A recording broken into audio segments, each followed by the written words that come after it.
14 Bannerman Road is where Sarah Jane Smith lived. And 14 Bannerman Road is the name of my podcast about it. This time, The Untold Tales. While no more episodes were filmed after the midpoint of Series 5, this doesn't mean that no more episodes were planned or indeed written. Today I'm going to be taking a look at the last 3 episodes of Series 5 as written in Doctor Who Magazine Special Edition 32, also known as the Sarah Jane Companion Volume 3.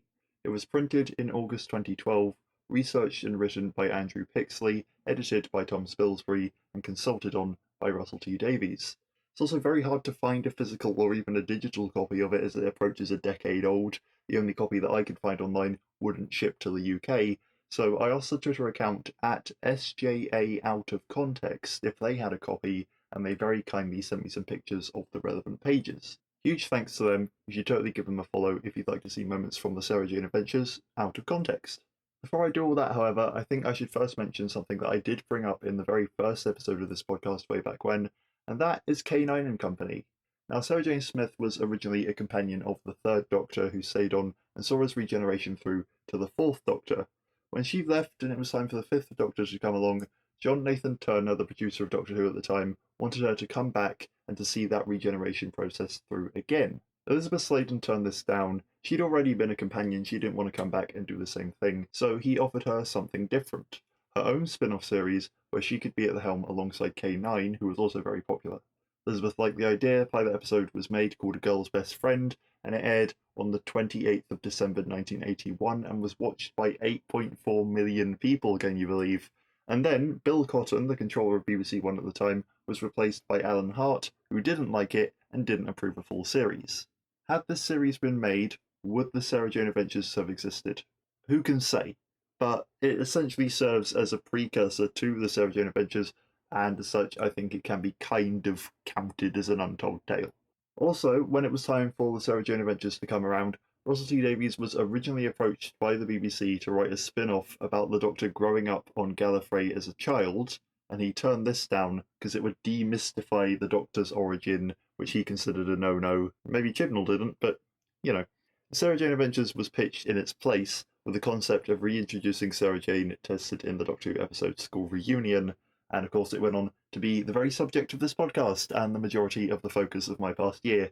That isn't so much of an untold tale, but rather is kind of an alternate universe look at what could have been, so I thought it deserved a mention too. As a final point before we begin, episode 4 of Series 5 revolves around Mr. Smith, and so I think it's appropriate to say that finally, my Mr. Smith I Need You supercut is up. Very old school style, just a lot of Mr. Smith I Need You, and a little bit more in there as well. That is finally up on my YouTube channel. With all that out of the way, let's see what the magazine has to say. So, this story is titled Meet Mr. Smith. It was to be the 4th story of Series 5, so it's 7th and 8th episodes as they're all two-parters, and was written by Gareth Roberts and Clayton Hickman. The synopsis is based on first drafts, so it was likely to be tweaked before it hit the screen, but this is the most complete story of the ones that we will be looking at for the remainder of Series 5 today. As mentioned earlier, it was written up by Andrew Pixley, and so it might kind of be filtered through his voice slightly, but it contains plenty of quoted dialogue that I'm led to believe comes straight from the source. I'm not going to just read it out to you in its entirety. I transcribed it. It's about 7.5 pages of size 11, so it'd probably take me the entire rest of this episode before I've even given my thoughts about it. But simply summarised, an alien turns Mr. Smith human and then tricks him into believing that he's helping build a teleporter to get the alien home. The teleporter is actually going to be used for nefarious purposes, and so Mr. Smith has to make a sacrifice to put things right. The episode begins with Rani measuring Sky's height and the revelation that she's grown taller than Clyde. Height is one of those things that it's a bit harder to fake, I think. I feel like you'd only really draw attention to it if, say, Sinead Michael, who played Sky, had a growth spurt between the filming of the first and second halves of Series 5. That was exactly the case. I always find it interesting when real-world circumstances influence who a character is. And thank God this one is an alien, and you can explain that away with alien things. Suddenly, a sphere smashes in through the window. Sarah Jane just had her windows replaced from when the tree came through thanks to the totem pole a couple of episodes ago, so she's not going to be very happy about that. It attaches itself to Mr. Smith. We fade to white. and then fade back in to reveal Alexander Armstrong in a pinstripe suit. Alexander Armstrong, of course, having provided the voice of Mr. Smith. From Sarah Jane's scans, he's human. So he explains to them that he is Mr. Smith. He sounds like Mr. Smith. He knows who they all are. He knows information about them. The bit of information that stands out to me is that he says that Ronnie is on her 17th driving lesson, which means that it must have been Clyde who drove Luke's car in the last episode rather than her. We haven't seen Clyde pass his test, so that must have all happened off screen. Basically, the sphere came in, it released a load of fancy energy, and he absorbed it to protect them, and that is what made him human. Gang's a bit worried, they think this might be a trick, but they come round to accept that he is who he says he is. He also establishes pretty quickly that he'd like to be called Smithy. Sarah Jane wants to know the source of the sphere, so she gets on the phone to Unit.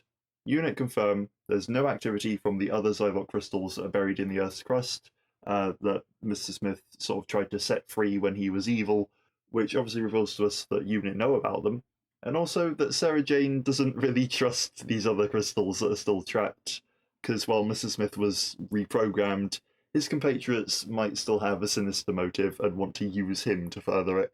And I like that when, people react according to what's happened in previous episodes. I like that. I find that pretty good. Then comes the point where we get a gurgling voice, it's described as, that replies, "Good luck with that, darling," when Sarah Jane says aloud that she needs to find out where the sphere is from. So there is someone behind this, and somehow they are watching our gang. I'm not sure if it's ever necessarily explained how they're watching our gang, but they are.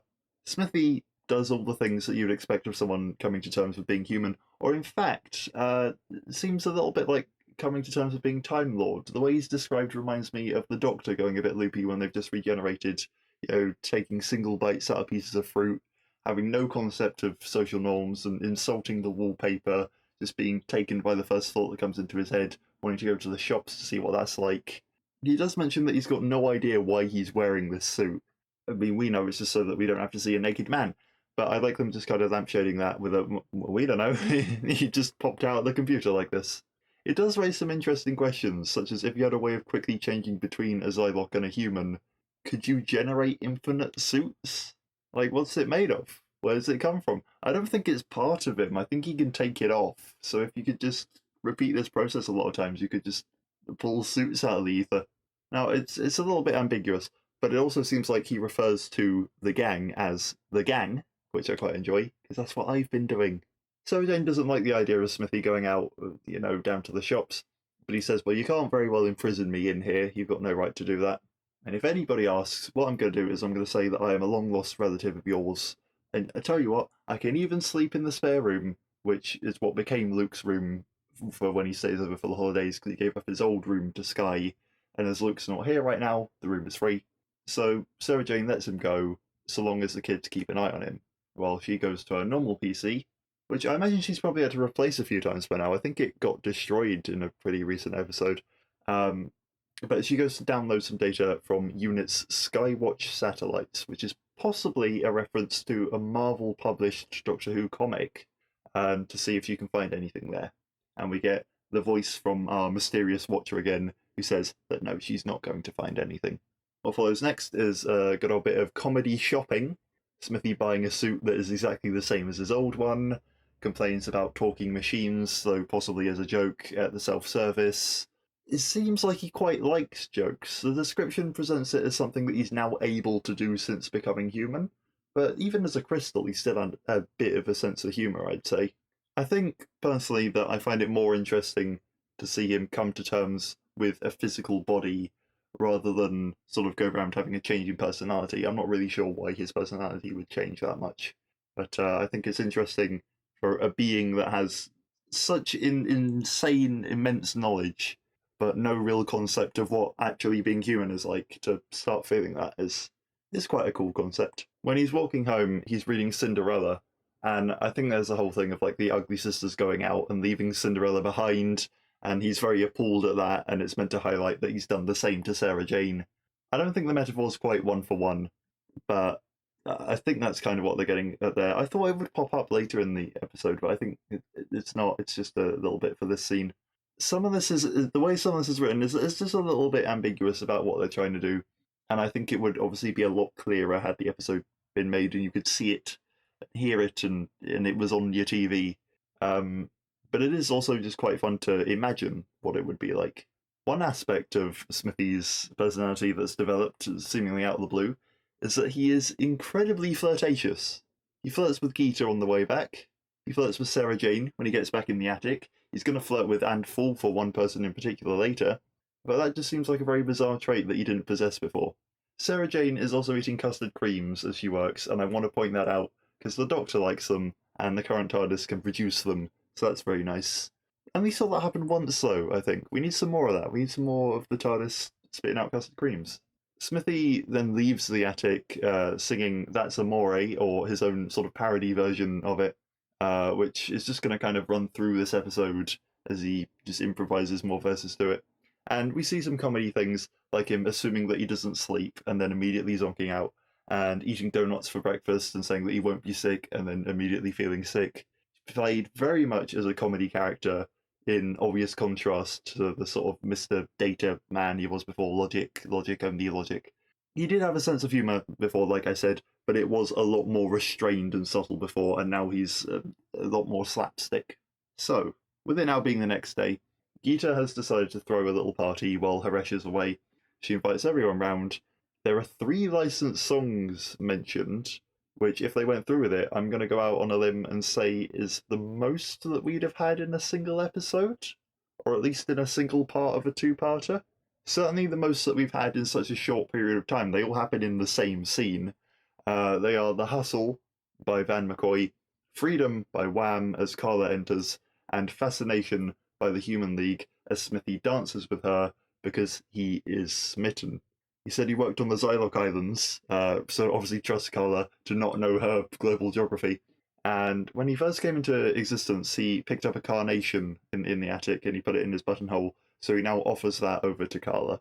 Clyde and Rani are, of course, embarrassed by the adults dancing and being romantic and things. I mean, that's Clyde's mum up there. Ew, I don't want to see her flirting with Smithy, that's weird. Sky just has her nose buried in some data that Sarah Jane has printed out, still trying to get any lead that they can on why he's human, what could possibly have actually caused this. That night, before Smithy falls asleep, he sings When the Moon Falls from the Sky or You Catch a Gorgon's Eye, Just Call Smithy, as his parody of That's Amore, and then When a Veil Takes Your Form or a Rackweed Doth Spawn, Just Call Smithy. And we have a little scene of him telling Sarah Jane how remarkable she is and showing the friendship that they built when she spent many nights before the gang came along with only him to talk to. And that all seems quite lovely. But we need some conflict. So, once Sarah Jane is gone, his hand crackles with energy, and a hologram appears of an alien with the voice of this sort of omnipresent being that we heard before. So we know immediately not to trust them. And I think that's a shame, because I think it continues the Sarah Jane Adventures tradition of spelling out who the baddie is when it would have been more fun to have it revealed solely by their actions. And I think the show kind of makes up for that in many other ways. I don't hate it for it, but Smithy gasps out in surprise. Sarah Jane comes back in. He passes it off as a sneeze, while the alien explains that the hologram is only visible to him. Sarah Jane leaves again. There's in the magazine. There's actually sort of a cartoonish style drawing of the alien. He calls himself Osmo, and he's just sort of a guy in a jacket, a jumper on, a quite hefty necklace, with hair that sort of comes down his head in stripes and joins up with sideburns and then kind of stripes on his chin for a beard too. Would love to see how they plan to translate this cartoon concept to live action, because I can't really imagine anything that doesn't look really stupid. But also, on the whole, the aliens in the show tend to look pretty great, because Millennium FX are the best prosthetics company hands down, and he is described as prosthetic alien. So I'm sure they come up with something pretty cool for whichever actor to plonk on their head and have a lot of fun with. Osmo explains that he is stuck on this planet and he needs to get home. So he sent the sphere to Mr. Smith to give him a body so that he could help. Once again, I want to be fooled by this, or at least I want to understand why the show uses dramatic irony so much. Is it just so that the kids aren't confused? Is it so that they know who the baddie is? I mean, young teens were watching this, they can appreciate a twist. Maybe it's a response to thinking that twists were overdone. Maybe they just think it's better to lay it out on the table and focus on other things. I think I would have preferred more of a mix, so you never really know if there's a baddie or what's going on. But I mean, we have had twists before, like in series one, we did have evil Mr. Smith, so I can't really complain too hard. Smithy's actually quite grateful for this. He enjoys being a human, and Osmo can't really wrap his head around that. But he says, "Well, sure. I tell you what, if you help me, I can give you a stabilizer shot that will keep you human forever. What I need you to do is break into the National Museum and grab a teleport matter relay that they've got on display. It's been mislabeled as a Mayan artifact. I believe that's the museum in the episode The Big Bang. There's a lot of museums in the Hooniverse, actually. But I do appreciate as well that after kind of failing to question the museum's totem pole acquisition methods in a previous episode, we are now at least clowning on a museum a little bit and going, ha, you think it's a Mayan artifact, but it's actually alien stuff. Museums aren't always right. Smithy says, sure, but why me? Why not ask Sarah Jane? And he says, well, I've been involved in some ducking and diving and wheeling and dealing, if you catch my drift. Therefore, I've come to you because you have weaker morals. I don't know. I can't get it myself because the heat is a bit too hot on me right now. So I guess there's something to be said for confessing that at least. There's a very brief bit of description about Smithy acquiring this relay. He enters the museum with his hat pulled down low, he slips past some guards, and his fingers blur over the case, and that allows him to acquire it. I think the scene could look cool if they wanted to devote the time to it, but I don't think they necessarily wanted to devote the time to it in this story. It's a small part of an episode that has a lot to get through. Smithy meets up with Osmo in a warehouse, he hands over the relay, Osmo says he's very grateful because he can't wait to get out of here, and he seems to keep his word, handing over a device that Smithy jabs into his hand that stops it crackling. I like Smithy having a secret, and I guess the mystery of this episode sort of comes from not knowing the way in which Osmo is going to turn out to be evil. We know that he is, we're just waiting for how it happens. Smithy sneaks home, and by this time it's morning, so he sees Sky and lies to her that he got up early and went for a stroll. Sarah Jane comes in and straightens his tie and asks what he's going to do today, and he says, I'm not really going to get up to much, and then cut to him driving a 1930s Bentley. From where he acquired it, we have no idea. I think there's just a car person that worked on Sarah Jane Adventures, what with Luke's car and the Men in Black's car and this car. I think they just wanted to see what the BBC can source. But he pulls up to Clyde and Carla's house and he whisks Carla away for a day in the country. Clyde heads over to the attic to trawl through newspapers for leads or any other alien sightings, realizing now how much Mr. Smith would just do in the background and how much of an undertaking it is without him. The headline of a top newspaper on a stack reads Museum Theft Baffles Cops. Sarah Jane is out conducting an interview, and I imagine we'd have some sort of montage here to indicate that time passes. And eventually Smithy returns and says to Clyde that he just wanted to cheer Carla up a bit. And this rubs Clyde the wrong way a bit, because as Clyde had confessed to him, as when he was Mr. Smith, in private and in confidence, that he wished his mum was a bit happier and she deserved more from life. He's not too keen on Smithy just kind of spouting that out in the open.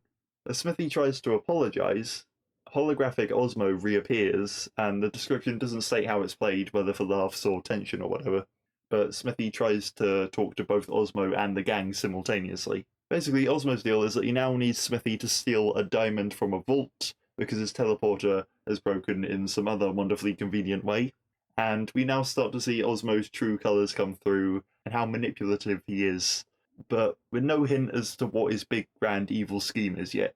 Smithy says, no, I'm human. I'm having a good old time. I've no obligation to help you now. And Osmo says, well, yeah, about that.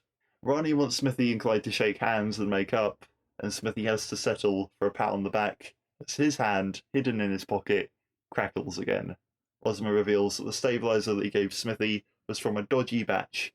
But hey, if he just goes and gets his diamond for him, then he can have the proper one.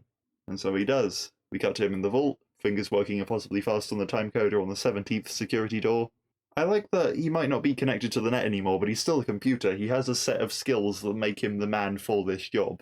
He opens the door to find the woman for this job, Sarah Jane, who had hidden a bugging device on his tie when she straightened it earlier. Very cute. She comments that he was right, she is remarkable, and it says that he tries to explain, but then just gets close enough to relieve her of her sonic lipstick as energy crackles round her wrist, which kind of implies that he can use his destabilized form as a bit of a weapon. And some kind of malice on his part. You think, oh, okay, Sarah Jane, you've caught me. Maybe we team up together. Maybe I confess it all.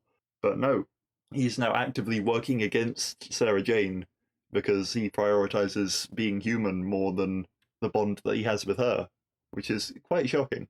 So he takes the diamond and he locks her in the vault. Osmo comments for a kind of cliffhanger moment that perhaps it's best that she's locked in there, considering what he's got in store for the planet. And that's the end of part 1.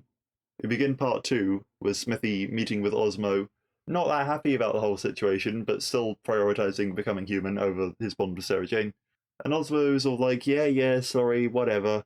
He even hands over the stabilizer shot first, before Smithy gives him the diamond, because he's your mate. He wouldn't try and swindle you. We're all friends here, etc., etc. That's the personality that they're going for. When you look up pictures of Del Boy with a kind of jacket, I feel like there's some similarity there with the drawing a bit anyway. Of course, it's all an act that hides something more sinister, which makes him a bit more interesting, I think, yeah. Smithy sets off to free Sarah Jane, but Osmo says, hang on, give it a few hours, let me escape so that she can't come after me, and then you can set her free. Remember, I'm the guy who gave you the shot. She's going to forgive you.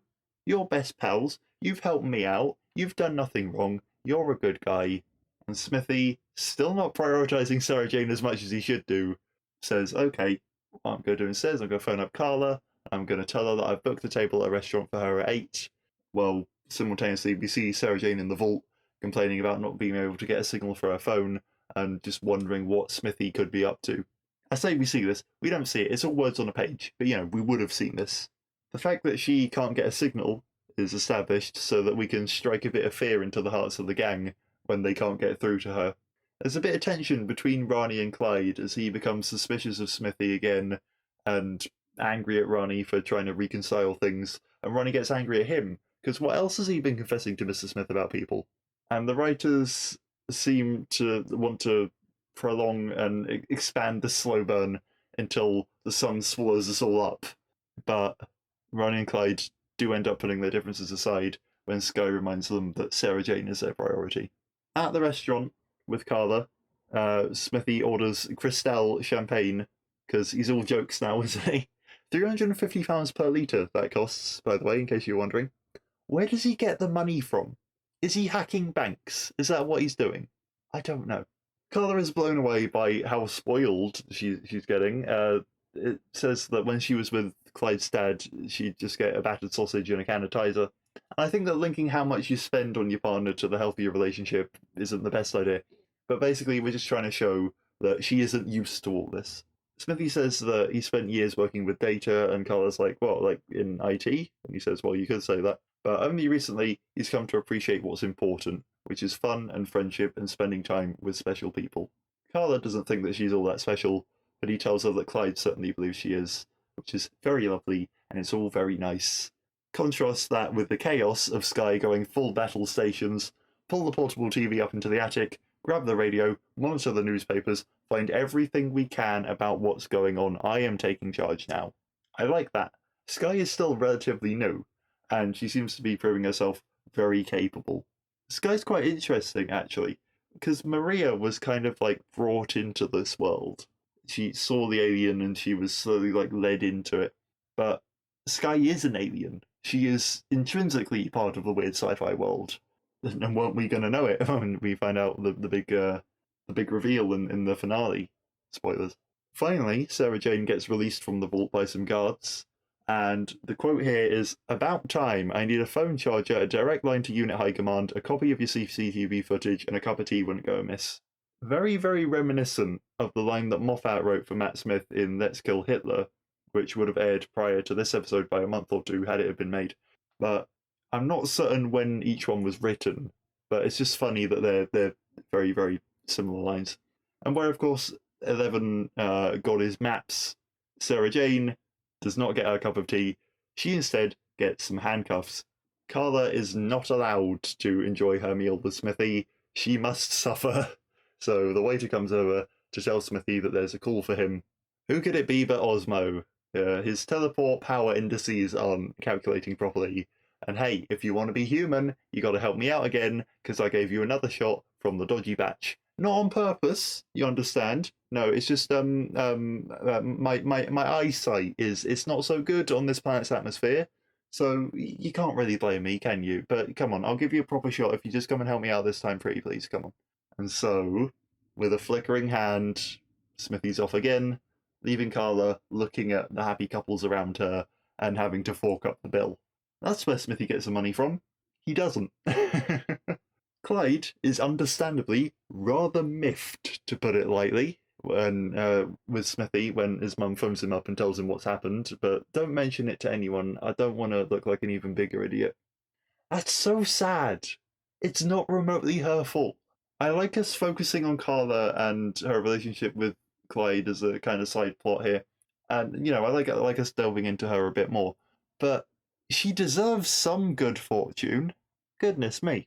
Sky directs focus back to the TV, where a woman has been arrested for the theft of a diamond worth, I believe it says £1.5 million.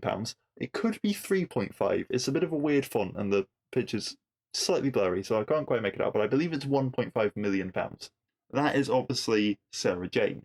The gang think, well, why would she steal the diamond? She was obviously trying to stop this theft, and they start to become more suspicious that Smithy could have been behind it, because Clyde knows, well, he's not at the restaurant anymore, he's up and left, he's doing suspicious things, what's going on here?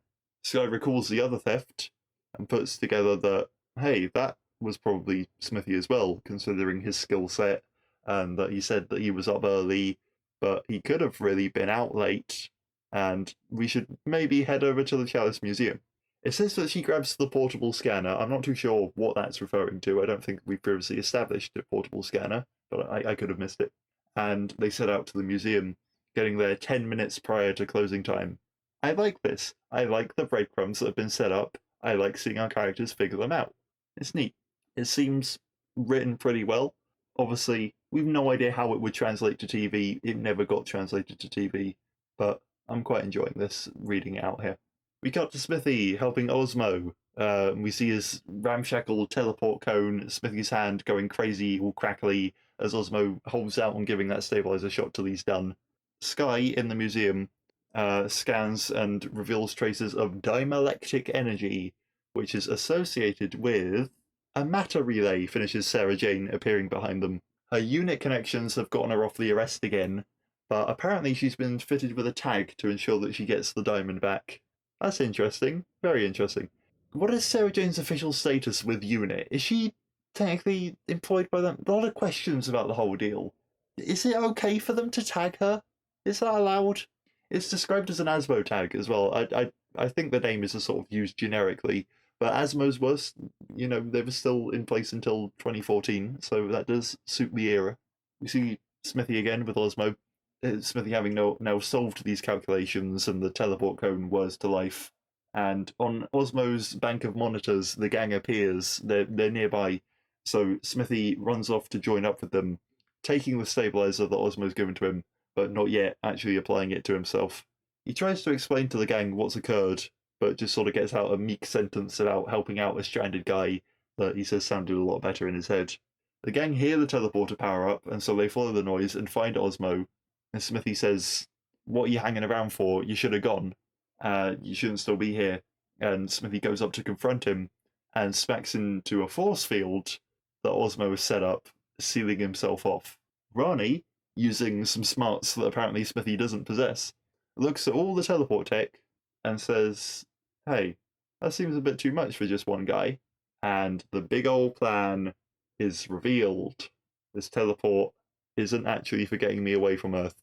It's for bringing others to Earth, says Osmo. He brings up a 3D hologram of Earth, and it basically plays a really cheesy advert calling Earth a bargain. A level 5 planet, only 4.5 billion years on the clock. It's set to Planet Earth by Duran Duran. Another bit of licensed music. They really are spoiling us with that. And they make the joke that tectonic movement may go up or down, which I think is just another brilliant sort of nod to the parents. This time, totally innocent nod to the parents. But it allows you that tiny little peek behind the curtain at the sense of humour of the writers, which I think is nice. Well, it's nice when they're nice people, at least. And all this cheesy, very Doctor Who humour is mixed in with the fact that the advert also mentions that the Earth is home to 6 billion, closer to 8 billion now, but humanoid, biped, potential slave units.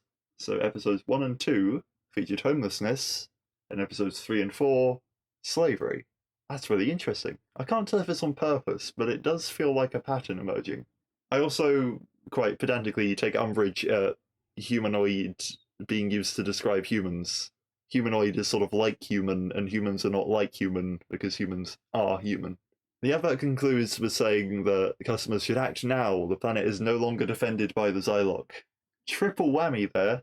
Osmo got help from Smithy as a replacement for Sarah Jane, who would turn him in, because Smithy had particular skills that could help him out, and as a way of leaving Earth defenseless. That's pretty useful. That is pretty useful. Clyde is fuming at Smithy. He says he hopes that the shot was worth it now that they're all going to be enslaved. And Sarah Jane asks Smithy for her sonic back so that she can disable the force field. Clyde also believes that Smithy used Carla as an experiment for his new emotions, but he says that's not true. He genuinely shared a connection with her. He wanted to experience life. She wanted to get more out of life. They had that bond there. Sarah Jane disables the force field, and Osmo pulls a gun on her. So Smithy, I imagine now at least somewhat grateful that fate hasn't given him a chance to take the shot, throws the shot at Osmo's face, making him drop the gun, which he then kicks away. And he says that his primary purpose is to protect and defend the Earth, and Osmo made him forget that. He's going to obey his programming, but he does so tearfully as he rips the diamond from the teleporter. I do like that it's still a sophisticated bit of tech, this teleporter, and it requires fancy calculations and everything, but it's broken through just brute force ripping a bit out of it. He throws the diamonds to Sarah Jane, but then alarms start to blare, and Osmo tells them that they're all going to die because it's going to blow up. A classic. Smithy turns to Clyde, tells him to look after Carla because he won't feel for her anymore. He won't even remember how he felt, but he's glad that he got to experience it while he could. And then he plunges his crackly hand into the machine, another whiteout, and where the diamond once sat is now a Zylok crystal. The teleporter is prevented from exploding, and Smithy the human is no more. The alarms cease. All the monitors on this monitor bank that Osmo was using to spy on everybody now show the Mr. Smith crystal screensaver, and Mr. Smith's voice announces, "Attention, attention, this is the Earth. Mr. Smith speaking. You will disregard the previous message. The planet is defended. Any attempts to approach will be regarded as hostile action and repelled accordingly." Osmo gets up, and he's human. The final shot was a full dose, so it doesn't just turn Zylox human, it works on whatever Osmo is too. Osmoid, possibly. Not too inventive with the names there. Sarah Jane tells Mr. Smith to teleport Osmo to the Shadow Proclamation outpost, Krelka 9, where the space police will deal with him. And as Sky tells him that it's what he deserves, he reacts in terror to her, saying that she's the child of Ket before he's whisked away. How very similar to that cut scene from the previous episode where Plark told Sky that there was something funny with her. What is it with aliens looking at Sky and seeing there's something weird about her? I said I'd tell you in this podcast episode, and I will, but we're not there yet. It's a big finale twist. A big finale twist that I do hope that I haven't spoiled before in passing.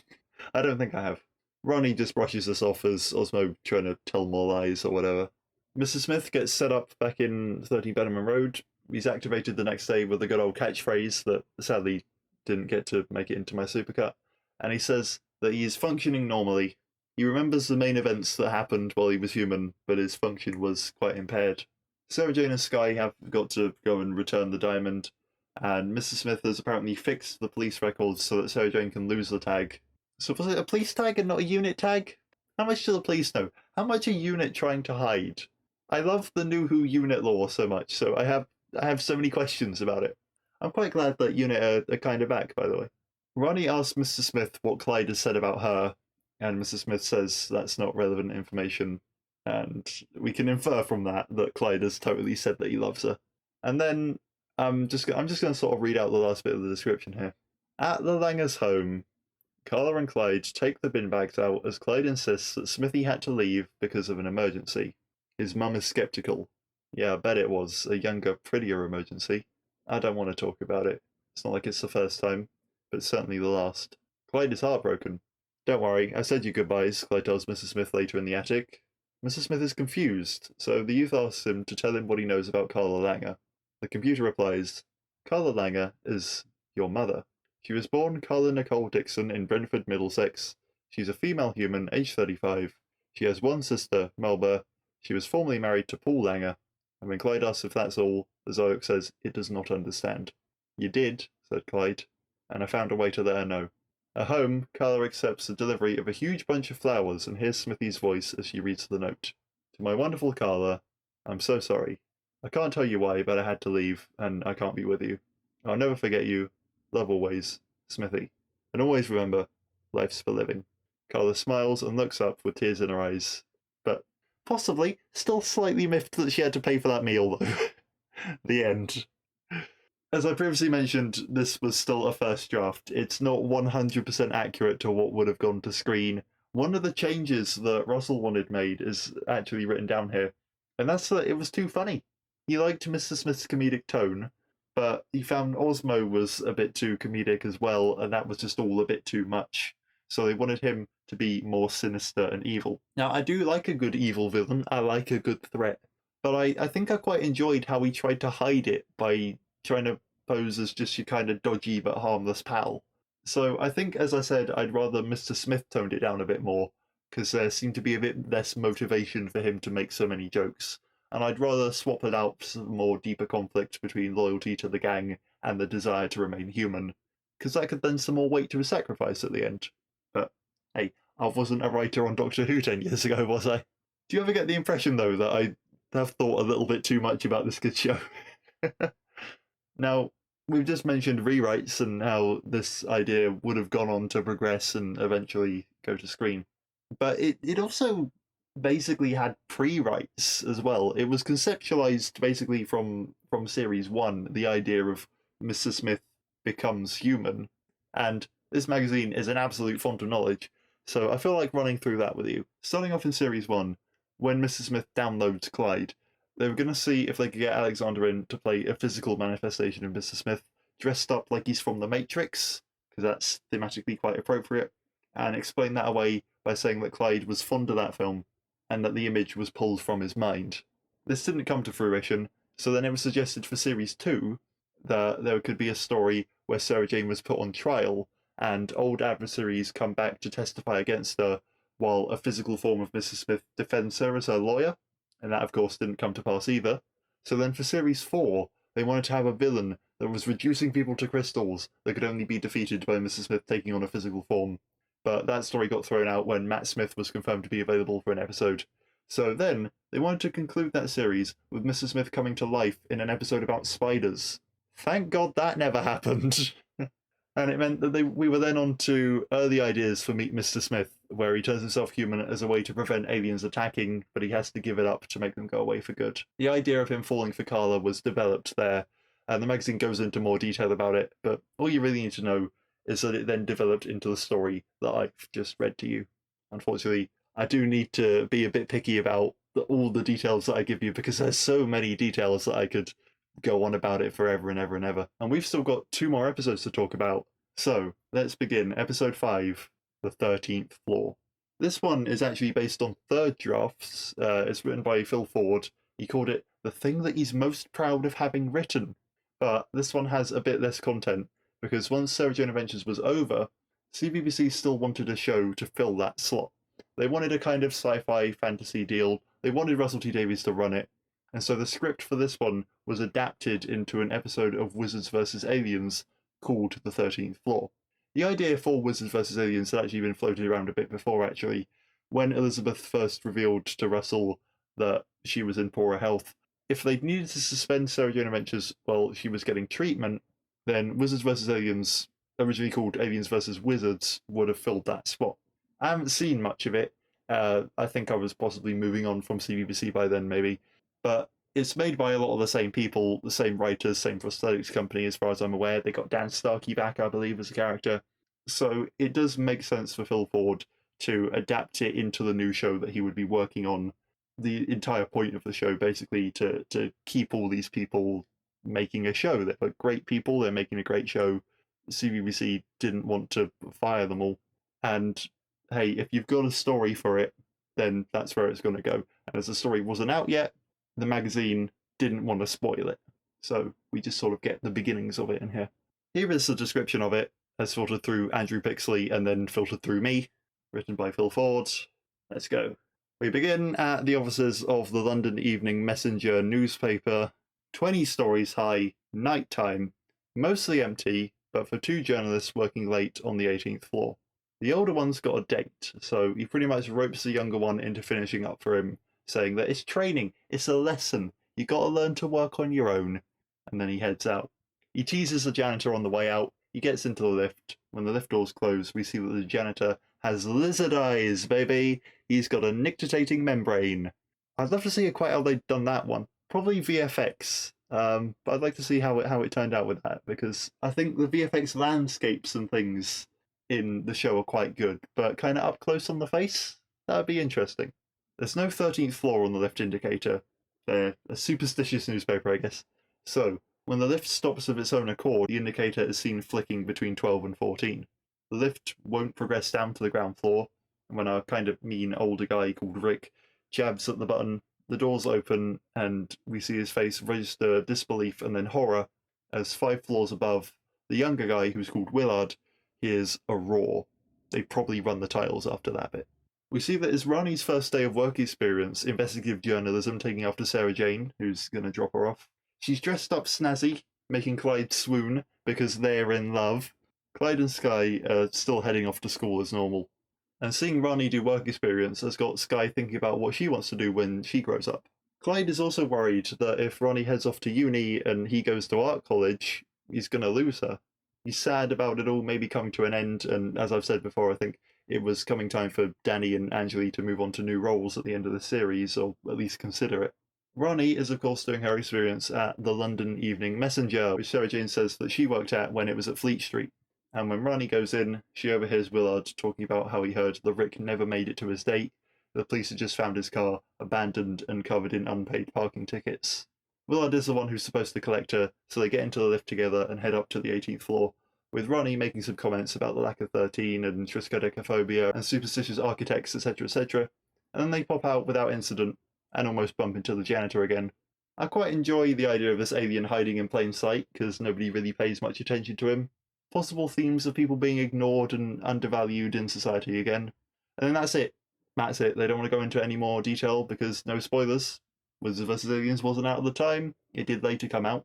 I'm not going to track it down and find it because it's not Sarah Jane Adventures. But if you do want to find it, it's the 5th serial of Series 2, I believe. It is called The 13th Floor. They didn't change the title or anything. But Phil Ford is deprived of one of my judgments about his endings once more. I'm going to read you a little bit of extra context that was provided, though, because I find it interesting. The bleak ending to the adventure bothered Phil, who telephoned Russell T Davies in Los Angeles and asked him if such a conclusion was suitable for a CBBC series. "I like bleak," replied Russell. "Make it as bleak as you can. I never worry about if a script is too dark or too funny. I just worry that it's good," Russell explained to Doctor Who magazine. Which does contradict what he said about the previous episode a little bit, about it being too funny. But I kind of see where he's coming from. Making the previous episode a bit less funny would have made it more good in his eyes. He continues, "To be good, it has to be honest. It has to look at its own core and be true to that without worrying about what anyone else will say." And that's what Phil did. He wrote something excellent and true. Now, the Curse of Clyde Langer was described as having a bit of a bleak ending, because they didn't find Ellie, there was no real solution for homelessness. Sarah Jane just sort of came to the realization that while she's off dealing with aliens, all this is happening beneath her nose. But it seems like this one was going dark. This is really a much more mature series, and I like that because it's interesting. I also love camp, and I love that the show was a mix of both. But that is the 13th floor. That's all the information we've really got about that one. And so now, I suppose I better do the one that you've been waiting for. The final episode of Series 5, the finale, conceived by the big rock boss Russell himself. The Battle of Bannerman Road. This script wasn't ready, unlike the other two. It was still moving around while things were being figured out. One of the things to figure out was if Danny and Angeli, Clyde and Ronnie, were actually going to leave and whether this was going to be a goodbye to them, or if the promise of more challenging and exciting scripts and also a free lunch was going to be enough to get them to stick around for a Series 6. But there were plenty of ideas, and one of them is one that we've been building towards. As hinted first by Clark and then by Osmo, Skye was the child of chaos, the child of the trickster. There's a lovely Photoshop here of Skye with the trickster's face. It's horrifying. Russell wanted Skye to not really be aware of this. It would be hidden deep inside her, but he would begin to emerge to her at night, appearing in mirrors and such. Sarah Jane's not daft, so she would have picked up on it and taken her to the Faros Institute, where they'd meet Professor Rivers. Professor Rivers' equipment would have awoken her trickster side, and in a blaze of electricity, Rivers would have become trapped in a monitor, and then Skye's trickster side would subside, and she'd have no memory of what she'd done. Jo Grant would have returned, having conducted an archaeological expedition. She would have uncovered a tomb and found an image of someone who looked rather like Skye, with the warning that one day she'd come to doom us all. With Jo's return would come Santiago to offer Rani a life of exploration and seeing the world, and then have Clyde finally confess his love to her and do the big romantic film airport scene where Rani chooses between her career and love, which is possibly the most problematic way to finally cap off all that tension between them that had been blossoming for so many years. But hey, I'm going to hold back my judgment because this was still planning stages, and in planning stages, that's where you come up with problematic things and you realize that they're problematic and you fashion them into something better, one would hope. It's also possible that Santiago would just have a crush on Rani and that she'd turn him down in a, hey, I'm sorry, I don't like you because I actually like Clyde kind of way. But hey, at least the burn was going slow no longer. I think at this point it's been responsible for about 90% of the world's deforestation, providing the fuel to keep this relationship slowly burning. Thank goodness it was finally all going to come to a head. Now, he said that this might fly by a bit quickly. It would take a bit of a backseat to Jo's horrified expression at seeing Skye and realizing that she was the girl in the Peruvian tomb, and then goes on to theorize that if they couldn't get Santiago's actor back, maybe he would have been replaced by one of Jo's other grandsons, Johannesburg or Sydney or Calcutta or Tokyo or Copenhagen, or even her granddaughter, Lisbon. Bisexual Rani confirmed? Sorta. Kinda. I think he was going a bit more free to say what he liked because he knew it wasn't going to get made, but I'm going to take that as gospel. Thank you very much. He says it's the Sarah Jane Adventures, of course, so he tried not to lose sight of Sarah Jane. We perhaps see a lot of things unfold from her perspective. We see her be very happy for the kids' relationships blooming, but also maybe with a hint of jealousy, thinking about how alone she was for so long, how she never really found anyone else besides the doctor, and when she did, he was a dead man all along. A hint of sadness in with the happiness, because that always gets you right in the feels. And of course, the shopkeeper, the Corsair, Cyril himself, was the one who delivered Skye to Sarah Jane, so he was going to make another return to reveal that he was a victim of the trickster's manipulation. And while it was true that Miss Myers was Skye's mother, none of that would be retconned. Nobody in the Fleshkind lab was aware that the trickster was, for all intents and purposes, Skye's father. Why Skye? Well, it was a dimensional schism. It had opened up on the Fleshkind world and allowed the trickster fleeting access, and he'd put his essence into the machine that was making Skye, and it would allow him to be born into this reality through her, because the bloody guy never goes away. Russell then goes on to say that he's not quite decided on who the shopkeeper is. He likes to avoid as many details as to his origin as possible, keep the options open, keep the mystery going, but he does rather like the idea of him being the Corsair. To expand upon Skye's rapid growing, that was to be mentioned in Meet Mr. Smith, they could have cast an older actress and then flipped between the two, incorporating that in as part of the trickster forming inside her. The climax of part one would be heading towards Skye having this internal fight between who she really is and the trickster part of her, and it all gearing towards her overcoming it with the power of love, only for the trickster side to be stronger. 30 Bannerman Road could have been transformed into a tower for the trickster, maybe even blown up, wiping the slate clean for Series 6, possibly getting rid of Mr. Smith. I'm glad that didn't happen. I'd have had to change the name of my podcast if they'd moved.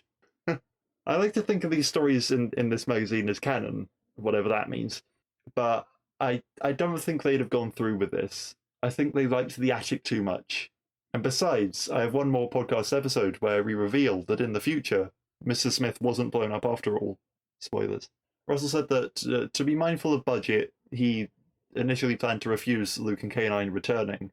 But if he could, then he'd want them there, and he'd probably change his mind and write them in anyway. If it's going to be a reunion, make it a reunion. I'd have loved to have seen Maria, but that's far less likely. Sarah Jane and Skye would be trapped inside the tower, with everyone else outside as it burrows deep underground and extends out routes all over London, and we get VFX shots of houses cracking and being damaged as it intends to consume the world. It would be revealed that it was Sarah Jane who had sent Joe around the world investigating the trickster myths, and she'd help Clyde and Ronnie figure out where Rivers was. They'd free Rivers, they'd get the equipment to Sarah Jane, who would use it on Skye, and Skye would ascend into her final form. She was a bomb after all, but she would be used to wipe out the trickster as the final sort of explanation for her electrical powers. And that might be why 13 Bannerman Road would blow up. Maybe it wouldn't, though. Maybe it would just be reverted back to normal. Either way, it would wipe out the trickster completely. Not a rule of 3 for him, but a rule of 4. There would be no more coming back. He would be gone for good. But so would Skye. In her final form, she would be written out. She would ascend to become a guardian of Earth, but no longer one of the gang. And maybe all this would be what got Clyde and Ronnie together after all. Screw Santiago's advances. Who knows? It was still being planned.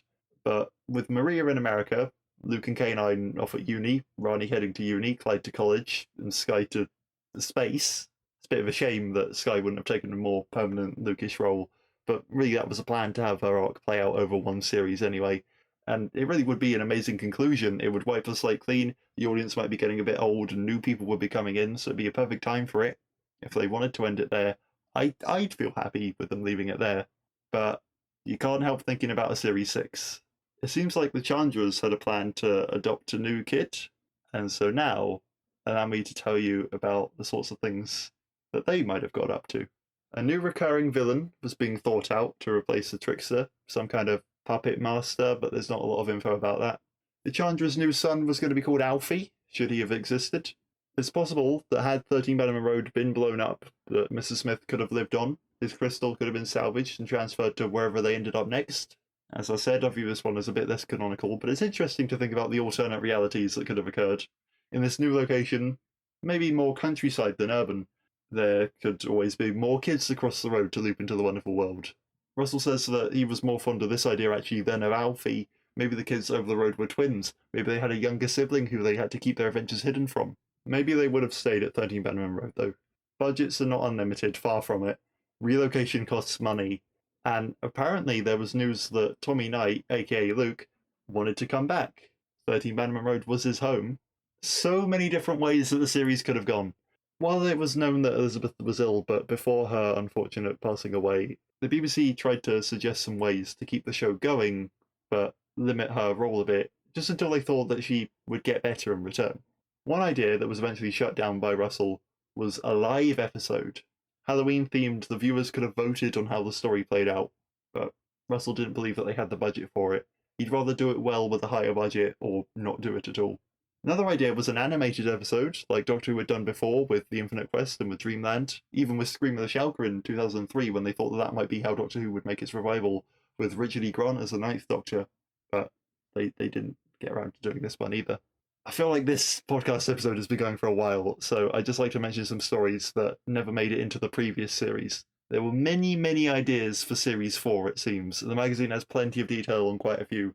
Well, I'll just give you a rundown, because we've all got to stop somewhere. There could have been a story about an Aztec priestess who was thousands of years old and was now working as a teacher, written by Master of Cultural Sensitivity, Phil Ford. By Joseph Lister, there was a story about aliens making the TV possess you so they could wipe out humanity and live among the electricity. Also by Lister, a story set in a supermarket, which is a setting that I always thought would be good for the game Hitman.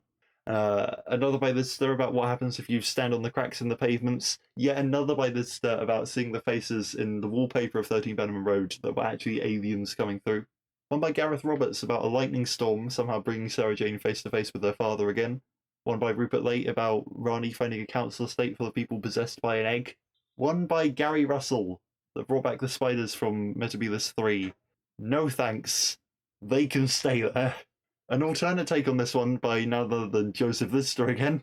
And a third alternative take by Clayton Hickman and Gareth Roberts. Why was this spider idea so popular?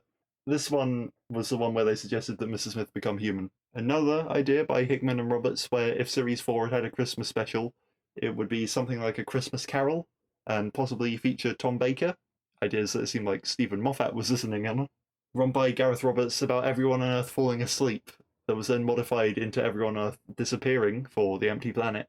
Another one by Lister, The Man is Unstoppable, a Back to the Future-esque thing where the gang saved the Chandras' lives in the 70s.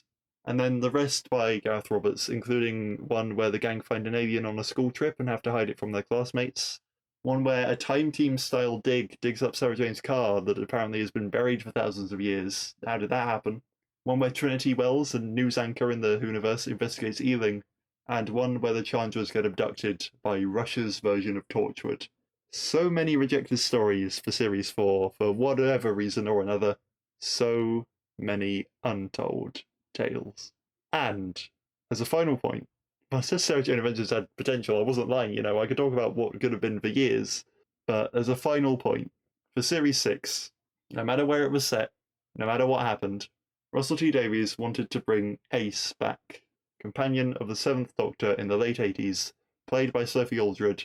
Russell wanted her to rock up in a sports car, having become a businesswoman in the intervening years, and then within 5 minutes of meeting Sarah Jane, she'd be swinging a baseball bat again and loving it. Well, hey, we might be seeing a little glimpse of her in the Sarah Jane universe after all. I hope you'll join me next time for the final episode of this podcast ever, where we discuss Farewell, Sarah Jane.